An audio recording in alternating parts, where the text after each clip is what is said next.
이제 우리 하나님 말씀은 골로새서 3장 15절입니다. 지난 3주 동안 골로새서 3장을 가지고 함께 살펴봤는데요, 오늘이 그 마지막 시간입니다. 골로새서 3장 15절부터 17절, 오늘도 다 일어나셔서 함께 살펴보시겠습니다.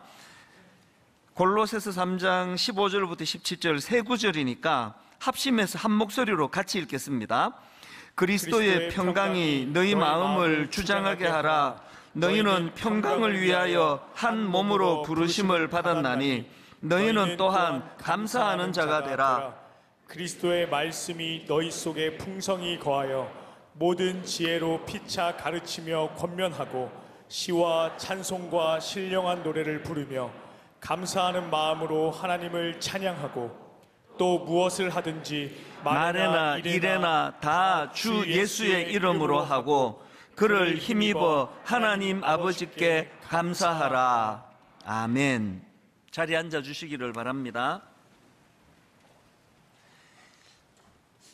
제가 이 본문 골로새서를 기록한 그 사도 바울을 묵상하다가 보면은 이제 같은 길을 걸어가는, 이제 저로 봐서는 이제 목회자니까요, 그 사도 바울도 주의 종으로서 평생을 헌신하는 길을 걸어갔다는 공통점이 있는데, 이 같은 길을 걸어간 어른의 입장으로서 제가 사도 바울을 비교하면서 저를 되돌아보는 것을 참 좋아하는데요, 이 사도 바울에게서 느끼는 그 신비로움이 있다면 그는 어떤 상황이 그에게 주어지든지 간에, 심지어는 참 억울하게 감옥에 들어가는 그런 상황에 빠진다 할지라도 그런 상황 때문에 탈진이나 지침 혹은 뭐 슬럼프 같은 게 와가지고 나 이제 못해 먹겠다, 나 이제 안 할 거야, 그러니까 이런 모습을 찾아볼 수 없다는 겁니다.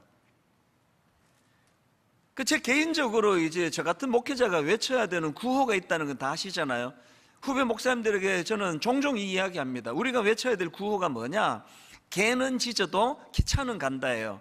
이 개는 상황이에요. 교회를 개척했더니 생각보다도 막 교회가 너무 빨리 부흥을 하든지, 교회를 개척했더니 기대했던 것보다 이게 성장이 잘 안 되든지, 그거는 상황이에요. 어떤 상황이든지 간에 나는 내 속도로 그냥 가는 겁니다. 이 상황에 휘둘려가지고 사람들이 좀 칭찬하고 사람 좀 모인다고 갑자기 계획에도 없는 막 이제 뭐 5,000석짜리 건축할 거야, 이런 것도 없고요. 반대로 기대했던 만큼 잘 안 된다고 막 의기소침해가지고 주저앉는 일도 없고, 그냥 하나님이 원하시는 자기 속도대로 꾸준히 가는 겁니다. 이게 우리 목회자들에게 주어진 책무라고 저는 생각을 하는데, 사도 바울이 딱 이런 삶을 살다 간 사람입니다. 누가 뭐라고 떠받들고 칭찬하든, 또 뭐 반대로 또 얼마나 억울한 모함도 많이 당했습니까? 누가 뭐라고 자기를 그렇게 폄하하든 그냥 자기는 자기 길을 가는 거예요. 이게 개는 짖어도 기차는 간다, 저는 그렇게 적용을 해보는데요, 오늘 본문 골로새서도 마찬가지입니다. 이 감옥에서 쓴 거 아닙니까? 그런데 여러분, 골로새서를 읽다 보면은 감옥이라고 해서 조금 더 의기소침하거나 위축되거나 그런 게 전혀 느껴지지 않는 게 골로새서입니다. 이 골로새서에 보면은요, 감사하라는 권면이 얼마나 자주 등장하는지 모릅니다. 빌립보서도 마찬가지고요. 오늘 본문도 똑같습니다. 여러분, 골로새서 3장 16절, 오늘 본문의 이걸 뭐라 그럴까요? 그 밝음의 톤으로 한번 이 구절을 한번 느껴보십시오. 이런 권면을 합니다. 모든 지혜로 피차 가르치며 권면하고 시와 찬송과 신령한 노래를 부르며 감사하는 마음으로 하나님을 찬양하고, 그 다음 17절, 또 무엇을 하든지 말에나 일에나 다 주 예수의 이름으로 하고 그를 힘입어 하나님 아버지께 감사하라. 막 활력에 넘치는 권면을 지금 감옥에서 지금 이거 적고 있는 거 아닙니까? 이런 바울을 보면은 뭐 감옥이라고 해서 막 좌절감에 빠져가지고 어두운 감정으로 막 우울하게 쓰는 것도 아니고요, 또 이제 감옥에서 이제 내 인생 끝났다, 이제 이 장래에 대한 두려움으로 그렇게 위축되는 모습도 전혀 없고요, 그냥 자기 길을 가는 거예요. 감옥에서도 자기가 해야 되는 일을. 그래서 주옥 같은 성경이 감옥에서 4권이나 나왔지 않습니까? 이렇게 환경과 상황을 뛰어넘는 사도 바울을 보면서 우리 모두가 도전을 받아야 되고요. 그 비결이 뭔가 도대체? 똑같이 예수 믿는데 우리는 뭐 걸핏하면 의기소침해지고 막 걸핏하면 위축이 돼가지고 주저앉기 쉬운데 도대체 이 비결이 뭐냐? 흉내로도 한번 내보자. 제가 이런 질문을 많이 던지다 보니까요, 아까 개는 짖어도 기차는 간다, 그게 비결이 있습니다. 사도 바울에게는요, 어떤 상황이 주어지든지 간에 거기에 흔들리지 않는 그 삶의 중심축이 있었다는 거예요. 삶의 중심축. 이 삶의 중심축이 있고 없고를 시편 1편에서 너무 잘 표현했잖아요. 중심축 없이 시대에 흔들리는 사람은 바람에 나는 겨와 같도다. 요즘에 바람 많이 부니까 겨 많이 볼 수 있잖아요. 잎사귀 많이 볼 수 있잖아요. 바람에 따라 열심히 움직이는데 축이 없다가 보니까 맨날 제자리예요. 오늘 수많은 현대인들의 딜레마가 이거 아닙니까? 아침부터 밤까지 지하철 타보세요. 전부 다 졸아요. 얼마나 수면이 부족했으면. 그 1년을 돌아보면은 제자리예요. 왜?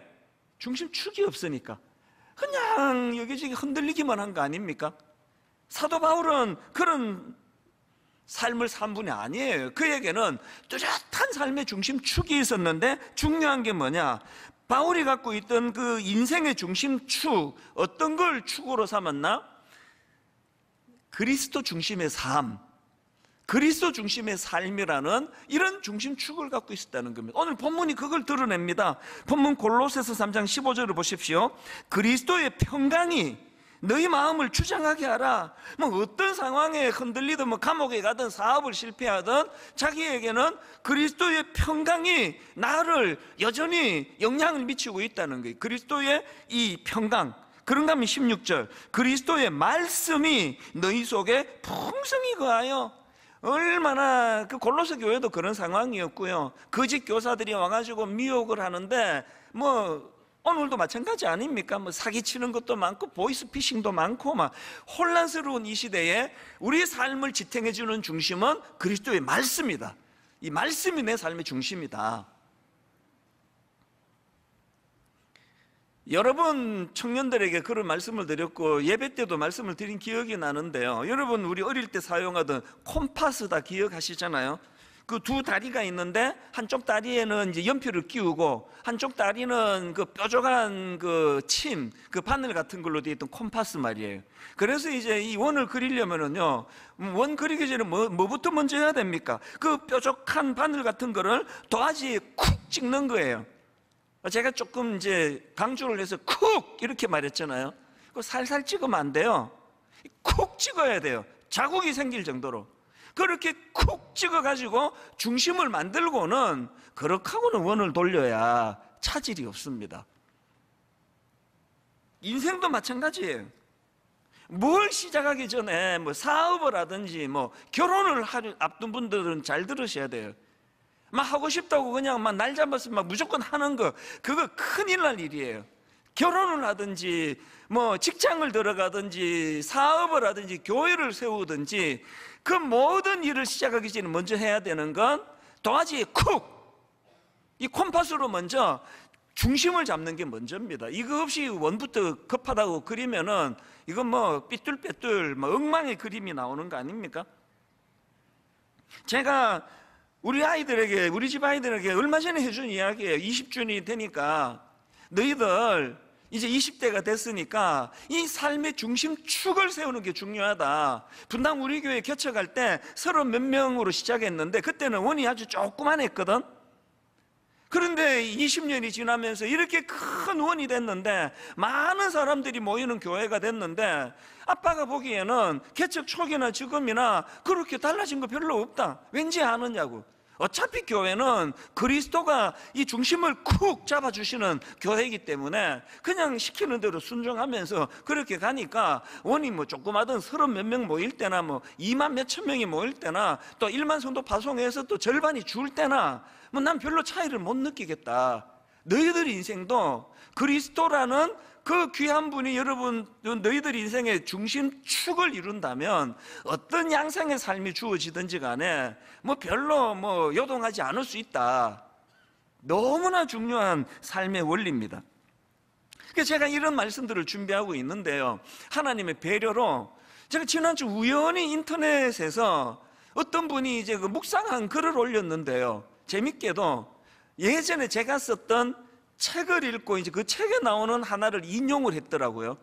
그래서 그거가 오늘 이거 참 오늘 말씀과 너무 맞다. 그래서 제가 그분께 참 고마운데요, 예전에 제가 그 오늘을 견뎌라 이런 제목의 책을 제가 쓰면서 거기다가 이제 이런 내용의 글을 쓴 기억이 납니다. 그 발레 용어로 그 푸에테라는 용어가 있잖아요. 그래서 이제 이 발레의 꽃이라고 하는데요, 32회전 푸에테라는 그 용어가 있는데, 이 푸에테는 그 제자리에서 회전하는 동작, 발레에서. 그래서 이제 걸핏하면 이렇게 하고 돌잖아요, 발레 하는 분이. 근데 이제 이 32회전 푸에테는 이제 그 백조의 호수에 32바퀴를 제자리에서 도는 거예요. 그러면서도 딱 그 자리에서 요동하지 않고 도는 거는 이건 거의 뭐 묘기대행진에 가깝습니다. 저보고 32바퀴 그냥 돌아봐라 그러면요, 한 10몇 바퀴 돌면은 여기서 시작인데 저기가 있을 거예요. 그리고 막 또 자빠지고 뭐. 이게 어떻게 가능했냐에 대한 글을 제가 읽었는데요, 이 32회전 푸에테가 왜 아름답게 그렇게 꽃을 피울 수 있느냐 하면은, 먼저 이제 이 발레리나가 회전을 하기 전에 항상 발 하나를 뒤축을 들어가지고 중심을 잡아요. 그 콤파스에 콕 찍는 거랑 원리가 좀 비슷한 거 아닙니까? 딱 한 발을 들어가지고 자기 몸의 중심을 잡고요, 그렇게 하고 회전을 이제 이렇게 하는데, 회전하기 전에 관중들, 청중들 중에, 그 관중들 중에 제일 중간에 와 있는, 그 중심에 앉아 있는 어떤 분을 딱 찍는데요. 그래서 그분만 쳐다보는 거예요. 그래서 이제 이게 회전을 할 때 몸은 지금 다 돌아가는데도 목이 돌아갈 때까지 그 사람만 본대요. 그리고 이제 이 목이 이제 더 이상 돌아갈 수 없을 정도로 회전할 때는 빨리 이쪽으로 돌려가지고 이렇게 또 그 사람을 본대요. 네, 옛날에 이거 설교할 때는 내가 몸이 유연해서 다 직접 보여드리고 했는데 지금은 그렇게 안 됩니다. 이게 굉장히 의미가 있잖아요. 중심에 흔들리지 않기 위해서는 먼저 한쪽 다리를 들고 그 중심을 잡아야 되고요, 그리고 이제 회전을 해야 되니까 이게 잘못하면은 여기서 시작했는데 막 저 흘러갈 수 있으니까 요동하지 않기 위해서 한 지점을 정해놓고, 한 사람을 정해놓고 끊임없이 그 사람을 보면서 중심을 잡아가는 거, 이게 딱 히브리서 12장 2절 믿음의 주요 또 온전하게 하시는 이인 예수를 바라보자. 사도 바울이 어떤 상황에서 요동하지 않을 수 있었던 건 그 발레리나의 그 원리 아니겠습니까? 콤파스에 그 쿡 먼저 한 다리를 가지고 그렇게 그 도화지에다가 그 뾰족한 그 바늘 같은 걸로 중심을 잡는 걸로 시작하는 거, 오늘 여러분에게 묻고 싶습니다. 여러분의 인생은 요동하지 않기 위해서 어떤 조치를 취하고 계십니까? 그래서 저는 이제 오늘 창립 20주년이 되는 기념 예배니까 저에게도 또 이 설교도 참 의미를 담고 제가 말씀을 준비하고 그러기를 원하는데요, 오늘 여러분 이 20주년을 우리가 같이 기뻐하면서 저와 여러분 모두가 다 우리 예수 믿는 사람으로서 우리 삶의 이 중심축, 이걸 좀 마련하자는 겁니다. 어떤 기준으로 우리가 우리 중심축을 마련해야 되느냐, 이 삶의 중심축과 관련한 3가지 지침을 드리고 싶습니다. 본문을 중심으로. 첫 번째 지침, 그리스도의 평강이 우리 삶의 기준이 되게 하라는 겁니다. 그리스도의 평강이 우리 삶의 기준이 되게 하기. 골로새서 3장 15절이 바로 사도 바울의 권면입니다. 그리스도의 평강이 너희 마음을 주장하게 하라. 여기서 그 주장하게 하다, 이 동사는요, 헬라어로 그 브라피오라는 단어예요. 브라피오라는 이 단어는 그 당시에 그 운동 경기 때 사용되던 용어랍니다. 지금 그리스도의 평강이 너희 삶을 주장하게 하라, 너희 삶의 중심이 되게 하라, 이 권면을 하는데 사도 바울이 지금 운동 경기 때 사용하는 단어를 가지고 이걸 설명하는데요, 이 브라비오라는 이 단어는 직역하면 운동 경기에서 심판을 보다, 또 심판으로서 행동하다, 이런 뜻을 가진 단어랍니다. 그리스도의 평강이 우리 삶에 행동하고 뭘 결정하고 하는 데 있어서 심판이 되게, 심판자가 되게 하라는 겁니다. 그 축구 같은 거, 야구 같은 거 보면은 전부 다 그 심판이 있잖아요. 모든 사람이 볼 때 이거는 골인인데 심판이요, 이거는 너 골 아니에요 그러면 그 골 아니에요. 이게 심판의 역할이에요. 야구 같은 거는 굉장히 섬세한 그 룰을 갖고 있지 않습니까? 그래서 이제 심판이 보고요, 이거는 스트라이크다, 이거는 볼이다, 뭐 세이프다, 아웃이다, 이거는 이제 심판이 다 결정하는데, 제가 야구를 가끔씩 보면은 심판마다 그 스트라이크 볼 판정의 기준이 다 틀려요. 그 어떤 심판은 이 상하 폭이, 스트라이크를 주는 폭이 높은 심판이 있고요, 어떤 심판은 이 좌우의 폭을 좀 넓게 봐서 어제 저렇게 던질 때 그 심판은 볼이라 그랬는데 또 이분은 스트라이크를 주네? 다 틀려요. 누구도 항의를 못해요. 그거는 심판의 고유 권한이니까. 지금 사도 바울이 그리스도의 평강이 너희 마음을 주장하게 하라는 이 말씀을 주시면서 바로 이 경기 용어 브라비오라는 이 단어가 이 심판으로 행동하게 하는 이 기준이에요. 그러니까 그리스도의 평강이 너희 마음을 주장하게 하라는 이 말씀은요, 그리스도의 평강이 삶의 기준이 되어서 이 삶의 기준을 잣대로 평가하고 판단하라는 거예요. 이런 겁니다. 어떤 사람이 뭐가 좀 이제 막 탐이 나가지고 좀 무리하게 이제 일을 막 그 과장스럽게 이렇게 추진을 하고 있을 때 이런 거예요. 이제 저는 목사니까요. 이제 하나님께서 이제 막 교회를 막 성장시켜 주시니까 거기에 고무가 돼가지고 나 이제 10만 명 모으는 교회를 할 거야. 근데 10만 명 모으는 교회를 하기 위해서 10,000석짜리 본당을 지을 거야. 그래서 이제 성도님들 보고 이제 집 팔아가지고, 이 교회가 더 중요하니까 그 집 팔아가지고 이제 10만 석짜리 건축하는 일에 다 동참을 하라고 내 이렇게 할 거야. 그렇게 제가 생각을 하고는 뭘 기준으로 이걸 점검하라는 거예요? 내가 이렇게 할 때 저와 성도님들 마음에 하나 그리스도가 주신 평강을 빼앗길 수 있는 거 아닌가? 이걸로 점검을 하라는 거예요. 사람하고 관계를 하든 뭐를 하든 모든 기준이 주님이 내게 주신 이 그리스도의 평강이 훼손되지 않는 것을 원칙으로 하라는 거예요. 결혼을 해가지고도 부부간에 대화할 때도 자녀를 기를 때도 내가 뭘 결정을 할 때 그리스도의 평강의 기준으로 이것이 판단되도록 해라는 이 이야기입니다. 우리말로 그 로마의 평화 이렇게 번역할 수 있는 그 라틴어로 팍스 로마나라는 단어가 있지 않습니까? 이 팍스 로마나는요, 한마디로 말해서 로마 제국이 가지고 있던 막강한 군사력과 경제력으로 유지되던 평화, 그러니까 그 로마 제국이 갖고 있던 막강한 군사력으로 상대방을 제압해서 유지가 되는 평화, 이게 팍스 로마나예요. 지금 이 세상에서 통용되는 모든 평화는 거의 이 원칙이에요. 대표적인 게 정치. 아마 정당에서 지금 이제 선거철인데요, 막 이유야를 막론하고 의석을 많이 가지려고 막 요새 눈물겹습니다. 나 요새 그 지하철 내려갈 때마다 민망해 죽겠어요. 막 생전에 처음 보던 어떤 아줌마가 막 너무나 저에게 깍듯하게 인사를 하면서 복 받으라고 막 그렇게 여기저기서 그냥 파란 옷 입은 사람도 인사하고 빨간 옷 입은 사람도 인사하고 막 또 무슨 색이 있지 막 계속 이렇게 인사들을 많이 하는 거는요, 그분들이 내 영혼을 사랑해서가 아니고 표 받으려고 그러는 거예요. 왜? 그게 권력이니까, 그게 파워니까. 지금 뭐 정권이 바뀌고 뭐 이런 거 보면은 막 무시무시하게 질서가 지금 옮겨가는 것을 보고 있는 거거든요. 이게 팍스 로마나예요. 그래서 권력을 가지려고 그런 거 아닙니까? 내가 가진 힘으로 상대를 제압해서 이루는 평화가 너무 익숙하고요. 불행하게도 오늘 이 시대는 우리 아이들에게 유치원 다닐 때부터 팍스 로마나를 가르치는 거예요. 공부 그렇게 해가지고 네가 어떻게 권력을 얻겠냐고. 그 등수 가지고 누가 너를 주목하겠느냐고.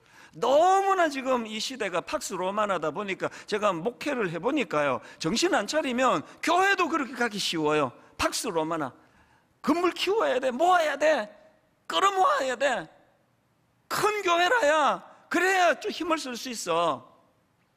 이런 시대이기 때문에 우리는 삶의 중심을 어떻게 잡아야 된다고요? 팍스 로마나가 아니라 그리스도의 희생으로 이루어진 그리스도의 평화, 라틴어로 팍스 크리스티라고 그럽니다. 그래서 우리는 세상의 원리랑은 다르게 힘을 가져서 눌러서 이루는 평화가 아니라 끊임없이 양보하고 끊임없이 희생하고 인내의 한계에 다다를 정도로 용서하고 용납하고 이런 것들을 통해서 이루어가는 이 평화를 추구해야 되는 겁니다. 여러분 하실 수 있습니다. 하고 계세요. 여러분 가정에 부모들이 자녀들을 대하는 거 보면요, 여러분 진짜 하실 수 있습니다. 그 끝간데 없는 용서와 용납과 말도 되지 줄 않은 억지를 부리는 자식들 앞에서 정말 막 이를 악물고 용납하면서 그렇게 부모 노릇을 하시고 계시잖아요. 하실 수 있는 거예요. 지금 여러분 가정에서 이 팍스 로마나의 원리로, 그래서 남편의 힘으로, 아내의 어떤 힘으로 그렇게 눌러서 유지하는 가정이 있다면 오늘 성령께서 완전히 그 가정을 뒤엎어 주시기를 원해요. 끝없이 양보하고 끝없이 희생하고. 그래서 예수 믿는 사람은 이런 말 하시면 안 됩니다. 난 이만큼 해주는데 도대체 당신 나한테 해주는 게 뭐야? 부부싸움 하면 그 꼭 나오는 거 아닙니까? 난 우리 애들한테 가끔 이야기합니다. 얼마 전에도 이제 용돈을 어떻게 대화를 하다가 그럼 내가 줄게. 그럼 너 나한테 뭐 줄 건데? 그런 얘기를 얼마 전에 제가 했습니다. 여러분, 우리가 이 팍스 로마나에 너무나 익숙해져 있기 때문에, 그래서 하나님 앞에서 이제 이런 세상의 논리로 이루어지는 평화가 아니라 그리스도의 십자가를 통해서 얻게 된 이 그리스도가 주시는 평화, 이게 내 삶의 기준이 돼서 어떤 경우라도 이걸 빼앗기지 않으려고 하는, 이걸로 결정하셔야 돼요. 내가 이 직장에 들어가는 것이 이게 내가 그리스도가 주신 평화를 빼앗기는 일이라면 월급 2배로 준다 그래도 가시면 안 됩니다. 그리스도의 평화가 빼앗기고 월급 2배 받으면 황폐해져서 살 수가 없습니다. 결혼도 마찬가지고요. 지난주에 살펴본 골로새서 3장 12절부터 보십시오. 그러므로 너희는 하나님이 택하사 거룩하고 사랑받는 자처럼 긍휼과 자비와 겸손과 온유와 오래 참음을 옷 입고 누가 누구에게 불만이 있거든 서로 용납하여 피차 용서하되 주께서 너희를 용서하신 까지 너희도 그리하고. 왜 이렇게 맨날 손해만 보라고 그러느냐고요? 이런 몸부림이 상대방에게도 좋은 영향을 주지만 겪어보니까 이게 날 평화롭게 만들더라는 거예요. 해보세요. 이게 그리스도 방식입니다. 팍스 로마나가 아니라 그리스도의 평강이 저와 여러분의 삶을 유지하는 기준이 되시기를 바랍니다. 두 번째 지침, 삶의 중심 축과 관련한 두 번째 지침은요, 그리스도의 말씀을 풍성히 공급받기예요. 16절이 그거 아닙니까? 그리스도의 말씀이 너희 속에 풍성히 거하여. 지난주에 저는 제가 참 존경하는, 저보다 10살이 많으신 어른이에요. 제 마음으로 그 멘토로 그렇게 여기고 있는 어른을 저는 수요일을 찾아뵀거든요. 얼마나 그 시간이 꿀송이처럼 단지, 그래서 그냥 다 받아 적고요. 그리고 양해를 구하고, 이거 녹음 좀 해도 되겠습니까? 이거 제 아내한테도 이거 안 전하고 저만 다시 좀 곱씹어 듣고 싶어서 그렇다고 이제 허락을 받아가지고 녹음을 해가면서 꼬박 3시간을요. 그래서 제가 이분에게 한마디라도 더 듣고 싶어가지고 질문도 안 했습니다. 중간에 이제 궁금한 게 있는데 질문하다가 이게 흐름이 끊어질까봐 그렇게 제가 집중해서 한 3시간 이제 이 어른한테 말씀을 받았는데 너무 좋았습니다. 사실 일만성도 파송운동 파송 예배를 드리고 나서부터 제가 요새 자꾸 좀 아파요. 이게 만 10년 동안 이제 막 일만성도 파송운동 긴장하고 막 또 막 모든 목사님들이 다 이거 안 된다 그러니까, 그리고 또 막 저를 좀 싫어하는 안티들은 저거 되지도 않을 것 가지고 이찬수 목사 저거 지금 별짓을 다 한다고 막 이러니까 저도 두려웠거든요. 이거 안 된다 그러니까, 내가 생각해도 안 될 것 같으니까. 그래서 10년 동안 막 초긴장 상태로 살아노니까요, 이제 하나님 은혜로 무사히 이제 1만 성도 파송을 하는 파송 예배를 드리고 나서부터 긴장이 확 풀리면서 자꾸 아픈 거예요. 그리고 막 좀 이유를 모를 정도로 자꾸 마음이 힘들고 슬프고, 막 또 이제 그러니까 만 몇백 명이 떠나가신 숫자는 하나도 아프지 않은데, 갑자기 어떤 초창기 멤버가 떠올려주면 그분도 가셨다 그러면 아파요. 또 저분도 가셨다, 또 아파요. 그러다가 이제 제가 이 어른을 만났는데요, 너무 회복이 됐어요. 그리고 제게 이제 숙제를 막 주시는 거예요. 몇 가지 이제 이 얼마나 정성껏 해 주시는지, 저 만나기 전에 이미 저에 대해서 한 3가지 질문을 가지고 이렇게 이제 던져 주시고요.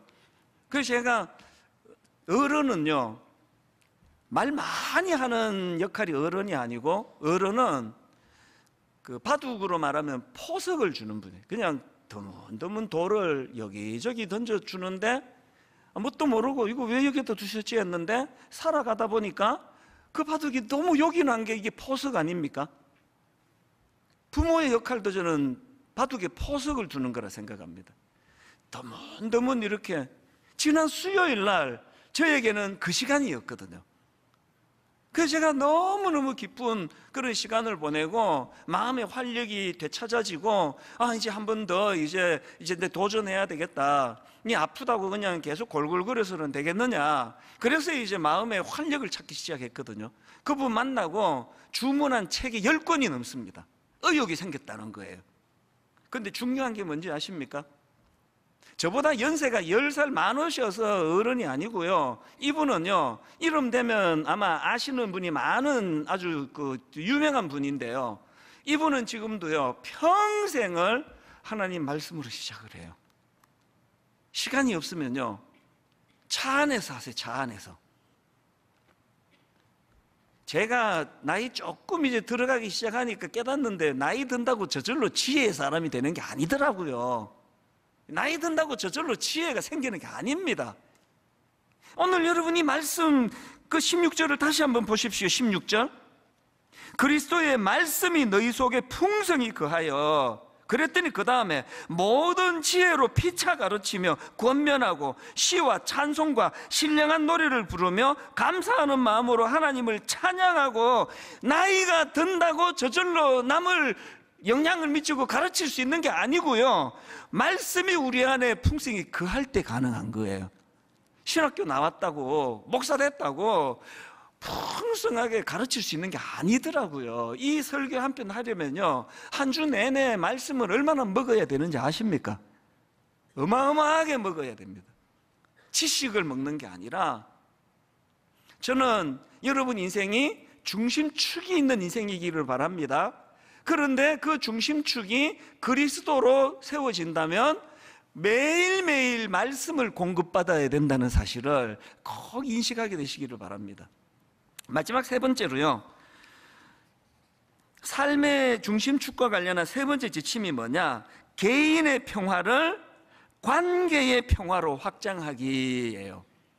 뭔지 설명을 드리겠습니다. 15절입니다. 그리스도의 평강이 너희 마음을 주장하게 하라. 너희는 평강을 위하여 한 몸으로 부르심을 받았나니. 3번역으로 보니까요, 그리스도의 평화가 여러분의 마음을 지배하게 하십시오. 그 다음 보세요. 이 평화를 누리도록 여러분은 부르심을 받아 한 몸이 됐습니다.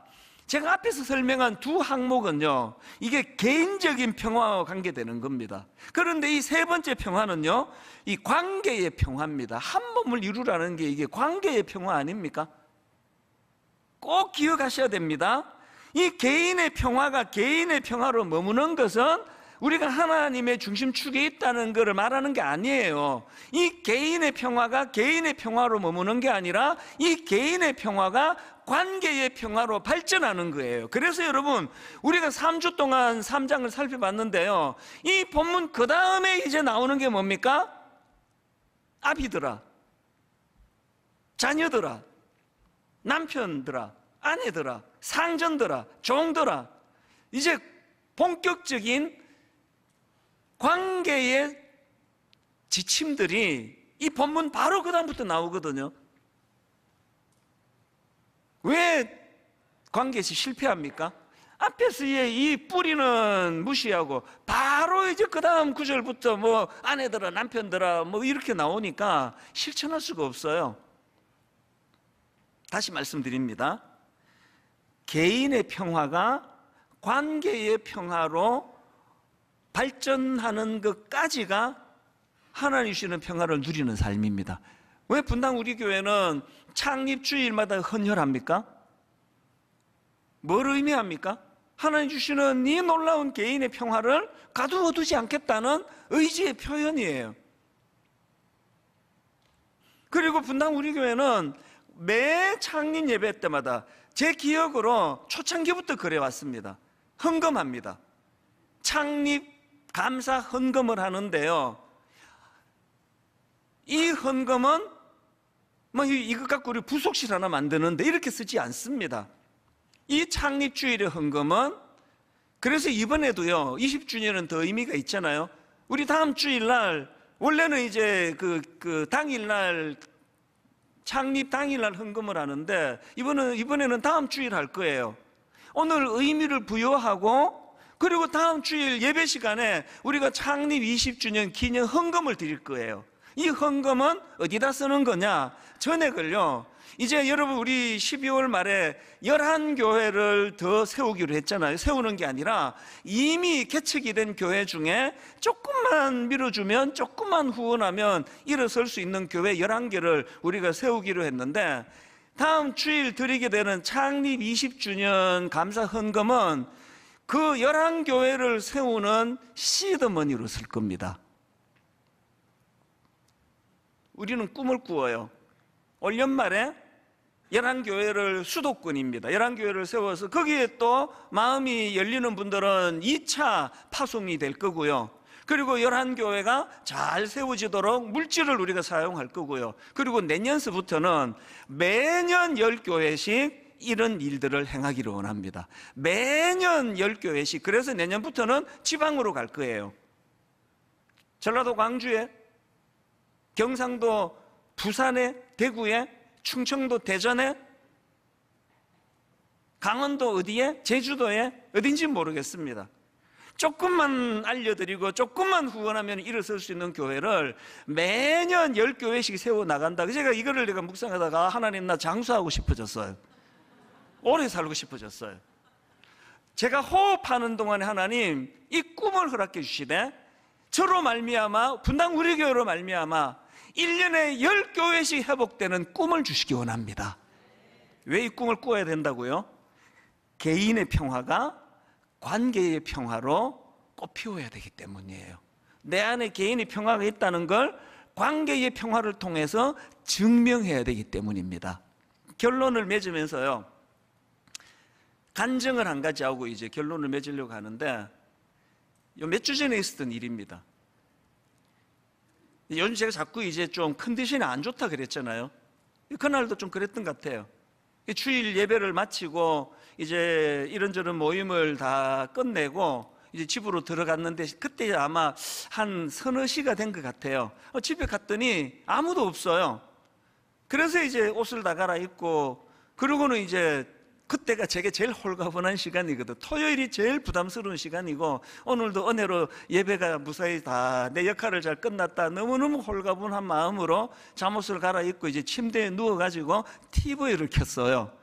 그랬더니 한 10몇 년 전에 나온 옛날 영화를 해주는데요, 저도 그 영화를 봤는데, 여러분 국제시장이라는 영화, 아주 뭐 1000만 관객을 동원한 영화 아닙니까? 저도 그걸 봐서 스토리를 아는데 보니까 완전 끝부분이에요.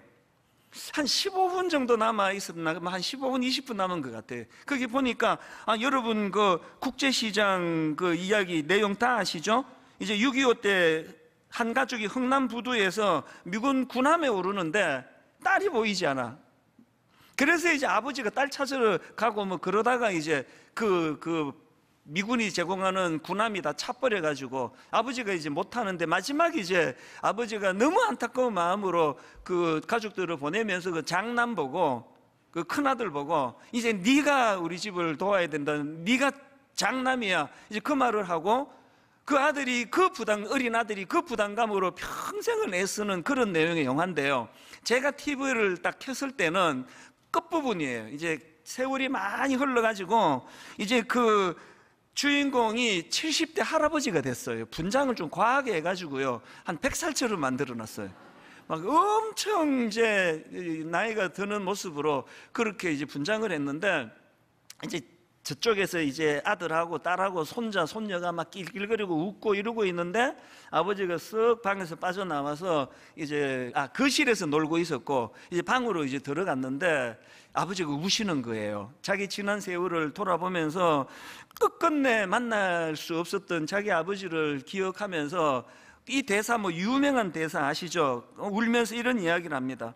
아버지, 이제 그 배경이 부산이니까 경상도 사투리죠. 아버지, 내 약속 잘 지켰지에? 이만하면 내 잘 살았지에? 사실 여기까지는 제가 늘 기억이 나는 거라서 저 대사네? 그렇게 했는데, 그 다음 대사가 저를 무너뜨려 버렸어요. 얼마나 울었는지 모릅니다. 진짜 베개가 젖도록 울었어요. 그 다음 대사가 뭐냐 하니까요, 아버지, 내 약속 잘 지켰지에? 이만하면 내 잘 살았지에? 근데 내 진짜 힘들었거든요. 그 소파에 누워가지고 이 영화를 보면 아무도 없으니까 또 더 그랬겠죠. 막 눈물이 펑펑펑펑 나는데, 또 그게 또 너무 좀 웃기는 거예요. 제가 이게 왜 이러지 내가? 눈물이 막 흐르면서 지난 10년 동안 너무나 눌려 있었던 그 마음에 내가 생각보다 많이 힘들었구나 그러면서요, 계속 눈물을 흘리면서 수많은 우리 가장들을 제가 생각이 나는 겁니다. 가정을 지키기 위해서 우리 남자들은요 절대 내색 안 합니다. 내색하면 안 돼요. 이 시대가 팍스 로마나, 아버지 그렇게 약해서 어떡할 거예요. 그러나 그냥 다 참고 있는 거다. 근데 그 대사 한마디에, 이만하면 내 잘 살았지, 근데 내 진짜 힘들었거든요. 그게 막 눈물이 펑펑 흐르는데요, 장면이 어떻게 바뀌는가 하니까 이제 이분이 상상하는 거죠. 그 어린 시절로 돌아가는 거예요. 그리고 그 아버지, 그렇게 그리웠던 아버지가, 젊은 아버지가 이제 우는 자기를 꼭 껴안아주면서, 그 주인공 이름이 덕수였는데요, 아버지가 이렇게 아들을 안아주면서 이렇게 이야기해요. 울지 마라 덕수야, 너 얼마나 고생했는지 내 다 안다. 고맙다.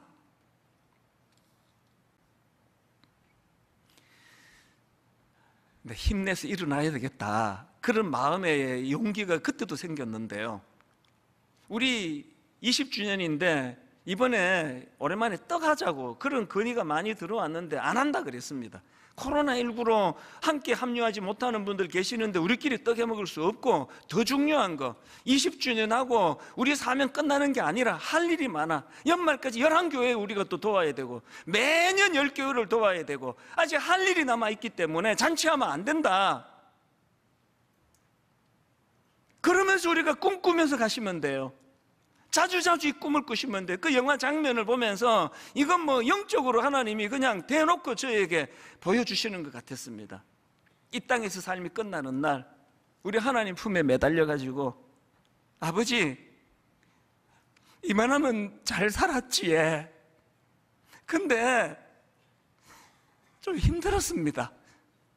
하나님께서 내 다 안다. 네 가정 그 철딱선이 없는 자식들 그거 키우느라고, 가정을 유지하려고 너 애쓴 거 내 다 안다. 고맙다. 우리가 이 날을 기다리며 사는 자들이에요. 그러기 위해서 여러분, 우리 삶의 중심을 세우셔야 돼요. 팍스 로마나 힘으로 지배하고 평화를 만드는 이 시대에 더 양보하고 더 손해보고 더 희생하고 더 가정을 지켜내기 위하여 교회를 세워나가기 위해 애쓰셔야 되고, 지칠 때마다 힘들 때마다 꿈꾸시는 거예요. 주님 품에 안겨, 아버지 참 힘들었습니다, 내 다 안다, 고맙다, 눈물 닦아주시는 그 주님. 창립 20주년 찬양을, 그래서 저는 이 찬양을 선택했는데요. 주님 다시 오실 때까지 나는 이 길을 가리라. 그런데 가는 그 길이 너무 힘들어요. 좁은 길, 좁은 문, 십자가 없이는 못 갑니다. 나의 십자가 지고. 그런데 여러분, 그 길에 소망이 하나 있습니다. 이 좁은 길 끝에 서 계시는 예수 그리스도. 아까 그 영화 대사랑 똑같습니다. 아버지 이만하면 나 잘 살았지. 근데 너무 힘들었습니다. 너무 외로웠습니다. 주님이 안아주시며 눈물 닦아주실 그날, 20주년으로 끝나지 않습니다. 21주년을 꿈꾸고 30주년을 꿈꾸고 40주년을 꿈꾸고 우리가 소망을 가지고 그렇게 달려가기 원합니다. 우리 한번 이 찬양 같이 불러보기 원합니다. 주님 다시 오실 때까지, 주님 다시 오실 때 나는 이 길을 가리라. 우리가 가는 길이 좁고 험합니다. 좁은 문, 좁은 길, 나의 십자가 지고. 우리가 가진 소망이 이거예요. 나의 가는 이 길 끝에서 이 소망, 나는 주님을 보리라. 영광의 내 주님,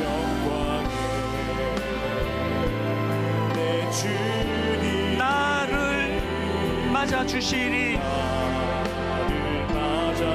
꿈꾸며 찬양하기 원합니다. 주님 다시 오실 때까지 나는 일어나 달려가리라. 주의 영광 온 땅 덮을 때 나는 일어나 노래하리. 우리의 상한 마음을 주님 앞에 다 토해내십시오. 내 사모하는 주님, 온 세상 구주시라. 내 사모하는 주님, 영광의 왕이시라. 우리 후렴부터 다시 한번 찬양하기 전에요, 다시 한번 여러분 돌아보세요. 여러분 인생에 바람에 나는 겨와 같이 살면 곤란하잖아요. 뭔가 그냥 수면 부족에 막 정신없이 한다고 했는데 바람에 나는 겨예요. 그 자리예요. 허무합니다. 이게 중심축이 없을 때 일어나는 일입니다. 우리 중심축을 세워야 돼요. 그런가 하면은 제가 조금 전에 간증했던 주일 오후 펑펑 눈물을 쏟을 때 떠올렸던 수많은 가장들, 참아내면서 견디는 수많은 가장들, 어디 참는 게 가장들 뿐이겠습니까? 이 시대의 어머니 역할이 얼마나 힘듭니까? 아내 노릇하기 보통 어려운 거 아니잖아요. 참아내는 이 여정길에 참을 수 있는 명분이 있다면 우리에게는 하나님 아버지께서 그분 앞에 토해놓을 때, 아버지 이만하면 잘 살았죠. 근데 너무 힘들었습니다. 눈물을 닦아주실 그 주님이 우리 인생 끝 길목에서 기다리고 계시다는 거, 더 견디며 더 참아내며. 그래서 여러분 이 찬양 후렴부터 한 번 더 결단하시면서 주님 다시 오실 때까지 나는 일어나 달려가리라. 우리 한번 다 자리에서 일어나셔서 결단하며 후렴부터 선포하기 원합니다. 같이 찬양하시겠습니다. 주님 다시 오실 때까지, 주님 다시 오실 때까지 나는 일어나 달려가리라. 주의 영광 온 땅 덮을 때 나는 일어나 노래하리.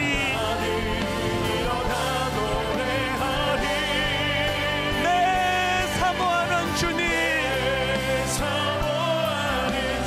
온 세상 구주시라.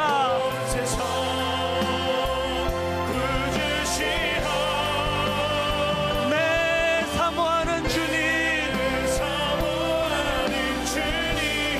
영광의 왕이시라. 우리 마지막으로 한 번 더 후렴 다시 한번 꿈을 가지고 선포합니다. 주님 다시 오실 때까지. 지쳐있는 분 달려가셔야 돼요. 나는 일어나 달려가리라. 주의 영광 온 땅 덮을 때 나는 일어나 노래하리. 내 사모하는 주님, 온 세상 구주시라.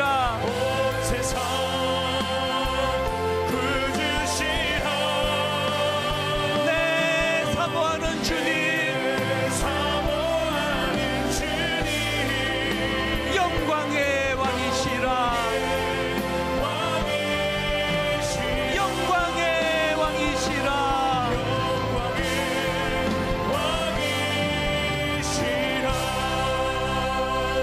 오늘 예배와 말씀을 통하여 각자에게 주신 메시지가 있고 각자에게 주신 위로가 있을 것입니다. 지난 20년을 지켜 보호하신 그 하나님, 이 교회를 지켜주시고 우리 가정을 지켜 보호해 주시고, 하나님 바람에 나는 겨와 같은 인생이 아니라 정확한 중심축을 가지고 달려가는 인생 되기를 원합니다. 우리 눈에 눈물 닦아주실 그날을 사모하며 기다립니다. 합심해서 한 목소리로 같이 기도하시겠습니다. 살아계신 하나님 아버지, 지난 20여 년 우리 교회를 세워주시고 한결같은 언어로 달려가도록 인도해 주시고 감사합니다. 때로는 지쳤고, 때로는 아버지 낙심할 때가 있었고, 때로는 우리 마음속에 상함이 있을 수도 있었지만, 그럴 때마다 다시 한번 기준이 되어주시고 우리 삶의 중심 축이 되어주시고, 그럴 때마다 다시 한번 일어나 달려갈 수 있도록 동력을 허락하신 분이 주님이신 줄 믿습니다. 하나님, 바람에 나는 겨와 같이 살지 않기를 원합니다. 하나님, 우리 인생에 주님 허락하신 중심축을 허락하여 주시옵소서. 탑스 로마나로 물든 이 시대에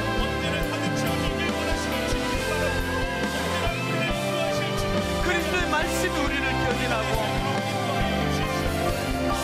그리스도가 우리에게 허락하신 그 샬롬 평안을 우리 생각과 판단의 기준으로 세워주시고, 그런가 하면 다시 오실 주님을 기대하고 기다리며 그날을 꿈꾸며 그렇게 달려가는 믿음의 성도님들 되게 하여 주시옵소서. 믿음의 주여, 또 온전하게 하시는 이인 예수를 바라보자. 하나님, 일이 힘들어서 힘든 것이 아니고, 어깨에 짐이 무거워서 힘든 것이 아니고, 바라볼 곳이 없기 때문에 바람에 나는 겨와 같이 뭔가 열심히 살아가고 애쓰고 한다고 했는데 손에 잡히는 것이 없는, 오늘 하나님, 사도 바울에게서 너무나 중요한 삶의 원리를 전수받기를 원합니다. 삶의 중심축을 허락하여 주시옵소서. 원을 그리기 전에 콤파스로 그 도화지를 힘있게 먼저 쿡 그렇게 중심을 잡고 나서 우리 인생의 원을 그려나가는 지혜로운 그리스도인들이 되게 해주시고, 우리 개인의 하나 주시는 이 평화가 그저 가두어 두고 나만 누리고 즐기는 것이 아니라 이 개인의 평화가 관계의 평화로 흘러가 분당 우리 교회가 여기 있는 것으로 말미암아 이 땅의 많은 교회들이 아버지 이 나라의 참 한 귀퉁이를 감당하고 있다 할지라도 선한 영향력을 행사하며 만들어내는 그런 교회가 되게 하여 주시옵소서. 팍스 로마나에 물들어 있는 이 시대 구조 속에 하나님 우리가 그것들을 거역하며 참으로 그리스도께서 이루어 주신 그리스도가 우리에게 허락하신 그 평화를 구현해 나가면서 더 많이 사랑하고 더 많이 양보하고 더 많이 섬기면서 더 많이 용서하면서 그렇게 평화를 만들어 나가는 가정이 되도록, 교회가 되도록, 우리 삶이 되도록 이번 한 주간도 그것을 감당할 힘을 허락하여 주시옵소서. 우리 주 예수 그리스도의 은혜와 하나님 아버지의 다함없는 사랑과 성령님의 감동, 감화, 위로교통 충만하심의 역사가 오늘 주신 말씀 마음에 담고 바람에 나는 겨와 같은 인생이 아니라 팍스 로마나에 물든 인생이 아니라 그리스도께서 견인해 주시는 그리스도 중심의 평화를 누리며 살기로 다짐하며 예배하는 모든 주의 자녀들 머리 위에 지금부터 영원토록 함께 하시기를 간절히 축원하옵나이다. 아멘.